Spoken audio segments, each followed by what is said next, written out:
A Quran published right here in Lancaster in 1835 will again call Lancaster its home in 2022. Lancaster History, in conjunction with the Islamic Community Center of Lancaster, recently purchased the book at auction. At the Lancaster History Museum on Wednesday, a special presentation was held for the return of this unique piece of local religious history.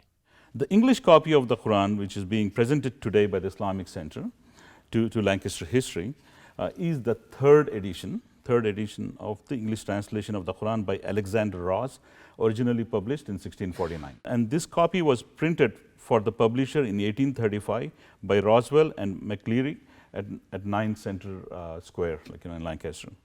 It has only 18 chapters of the 114 chapters of the Quran.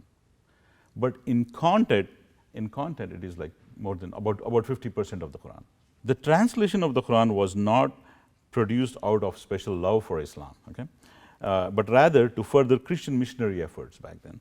And it embeds biases expressions and is found to be an unfaithful translation. And a lot of it could also be because it's a translation and things, and the purpose was a little different. So from a Muslim perspective, what is it, right? So Muslims have been a part of and not fall into the American history. 1765, a 22-year-old law student in Williamsburg, Virginia, named Thomas Jefferson, a founding father of the United States, purchased a 1734 English translation of the Quran, which was published in London.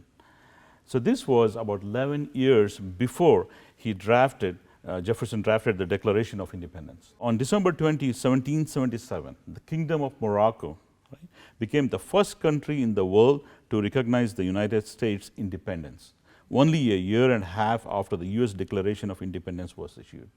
The first Muslim congressman, Representative Keith Ellison from Minnesota, when he was being sworn at the office, he took oath on Jefferson's Quran. And he said, and I quote him, "It demonstrated that from the very beginning of our country, we had people who were visionary and were religiously tolerant, who believed that knowledge and wisdom could be gleaned from any number of sources, including the Quran." We thought to bring it home here brings home the message that this has always been a very diverse community. And it continues to be even more diverse now, perhaps, than it was in 1835, with people in our community who speak multiple languages from every corner of the earth and really every religion on the planet as well.